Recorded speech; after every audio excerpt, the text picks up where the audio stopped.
नमस्कार साथियों, आप देख रहे हैं आर्यन न्यूज़। आप सभी का स्वागत। मैं रागीब मुख्य समाचार के साथ।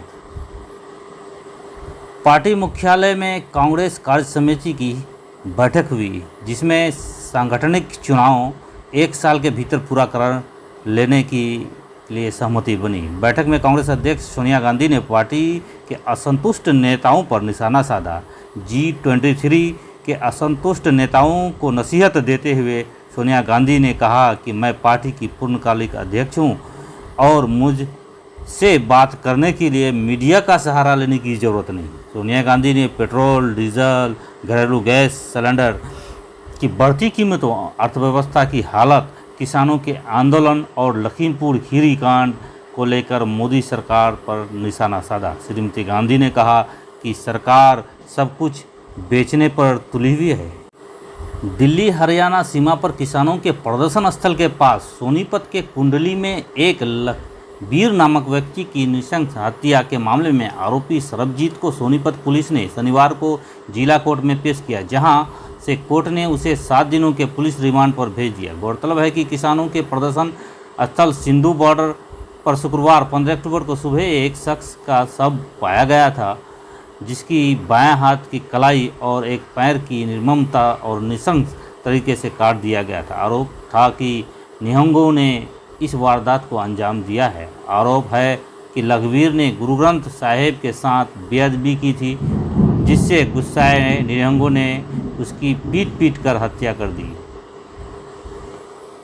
बॉलीवुड स्टार शाहरुख खान के बेटे आर्यन खान पर नारकोटिक्स कंट्रोल ब्यूरो (एनसीबी) की कार्रवाई के बहाने महाराष्ट्र के मुख्यमंत्री उद्धव ठाकरे ने केंद्र की सत्ताधारी बीजेपी पर हमला बोला है और चुनौती दी है कि अगर हिम्मत है तो वो महाविकास आघाड़ी की सरकार को गिराकर दिखाओ। उन्होंने एनसीबी पर भी अपनी भड़ास निकाली। मुख्यमंत्री उद्धव ठाकरे ने कहा कि फिलहाल जो खेल चल रहा है उसमें उनके मन में जो आता है वो करते हैं, बस उन्हें सत्ता चाहिए। ड्रग्स के नशे का इलाज किया जाना ही चाहिए, लेकिन सत्ता का नशा भी एक तरह का ड्रग्स ही है।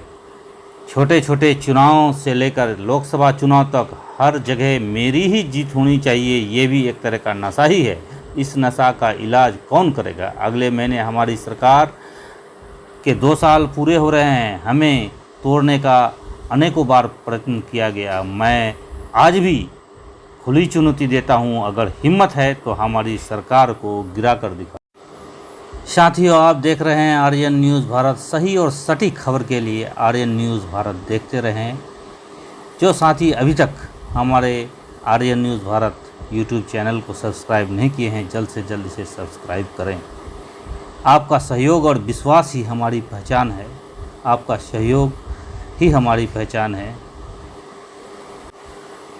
छत्तीसगढ़ के एक तेज रफ्तार कार शुक्रवार को श्रद्धालुओं के बीच घुस गई। इस हादसे में जहां एक शख्स की मौत हो गई, वहीं 16 घायल हो गए। जानकारी के अनुसार हादसा राज्य के जसपुर जिले में हुआ। कार की चपेट में आए श्रद्धालु मृत्यु विसर्जन के मौके पर आयोजित जुलूस का हिस्सा थे। हादसे में मारे गए शख्स की पहचान 21 वर्षीय गौरव अग्रवाल के रूप में हुई है। वह जसपुर के पथल गांव का रहने वाला था।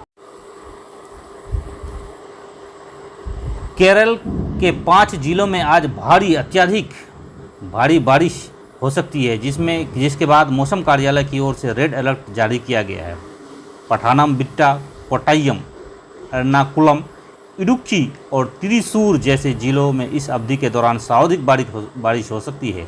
अपने एक बयान में मौसम कार्यालय ने कहा है कि केरल के तट से दूर दक्षिण पूर्व अरब सागर पर कम दबाव के क्षेत्र के प्रभाव के कारण राज्य के अलग अलग इलाकों में 17 अक्टूबर रविवार की सुबह तक भारी बारिश होने का अनुमान है।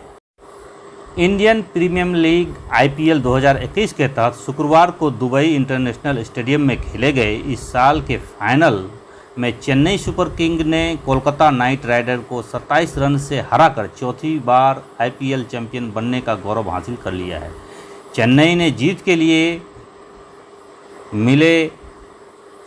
जीत के लिए मिले 193 रनों के लक्ष्य का पीछा करते हुए KKR के दोनों ओपनरों शुभमन गिल और वेंकटेश अय्यर ने पहले विकेट के लिए 91 रन जोड़कर एक वैसी शुरुआत दी जिसकी केकेआर को ज़रूरत थी।